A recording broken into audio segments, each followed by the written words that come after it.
Again,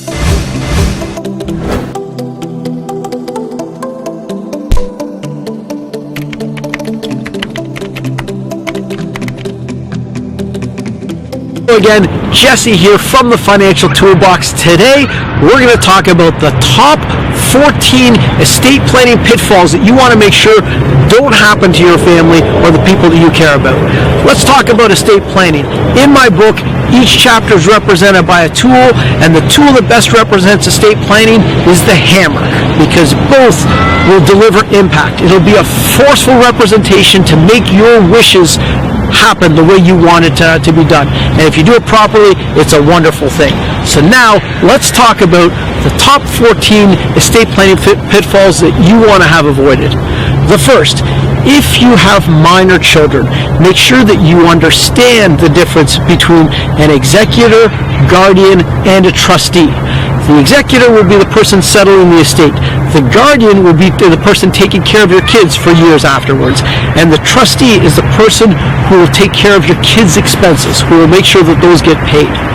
Number two, decide specifically if you want estate equalization or estate fairness. The first will divide everything equally, and the second will take in other factors. You may want to look at estate fairness because if you've helped one of your children much more financially than the others, you may want to even the playing field with your estate by giving the other kids a little bit more at the end. Make sure you consider that. Number three, if you accept the role of an executor, be aware of the responsibilities of your role. There's a lot of them, and if you're not aware of what they are, they're in my book. Number four, only appoint someone who you trust as your executor, someone who's organized, someone who can commit the time, someone who will agree to do it. They're under no obligation to take time out of their busy lives to handle your stuff just because you want them to do it. So, number five, what you want to do is to take time to properly consider a guardian. Then, for the love of God, speak to them beforehand and get their consent. Your most precious asset is going to be your children. You want to make sure that's going to be handled and nailed down properly. Number six, if you've nominated a guardian for your children and a separate person as the trustee responsible for the money, ensure that they have a good working relationship with each other. When you die, they're going to be put in a very close relationship. One person raising the kids, the other person paying for the expenses, and that could go on for years. Number seven, don't appoint two executors who don't get along. I've seen this happen before. Once the parents are gone, the gloves come off. I've had a situation where two sisters who were estranged from each other for years, all of a sudden the mom died, and now they're put back together, they're settled the estate. Decisions weren't being made and sparks were flying. It was not a good situation to be around. Number eight, watch out when appointing your child as your power of attorney. It can be very confusing for them to have the power to manage your money, as they may forget they do not have ownership of your money. So, number nine, think before you add your child to your bank account. That child may be helping you out while your other children may not be helping out so much, because that's often what happens. But the child who's on your bank account can easily convince themselves that that joint account was intended to be given to them by right of survivorship once you die.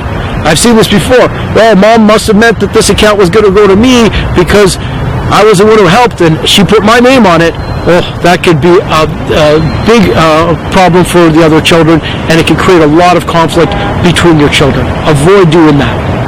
Number 10, don't overlook two of the least asked questions by parents.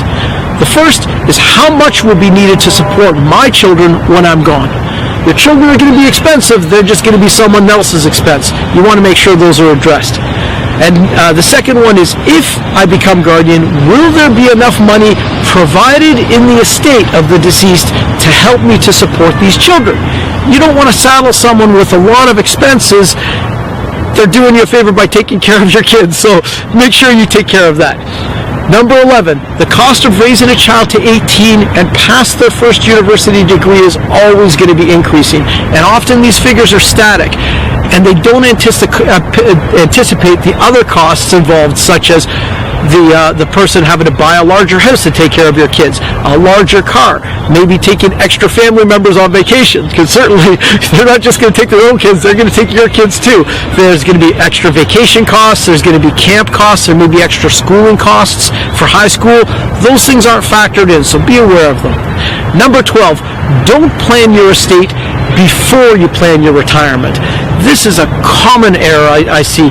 Once you have ensured that you're going to be having enough money for your own life by a proper retirement plan, then you can plan your estate with what's left over.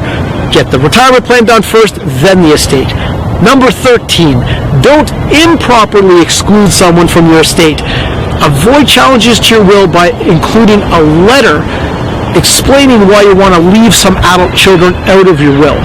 It can really be a problem if you just don't put anything in there. Again, make your wishes binding, use that hammer, get your estate plan done properly. 14, and last one, thinking about not writing a will, you may want to think again, because what will happen if you die without a will? You will be considered to have died intestate, and then what happens then? The government will disperse your assets with a formula. And I can promise you one thing, you did not work as hard as you did in your life for the government to disperse your assets based upon a formula. If you weren't already dead, you'd certainly die of a heart attack by seeing the result of this formula and how it's going to disperse your assets. So, those are the top 14 estate planning pitfalls you do not want to happen to your family and the people you care about.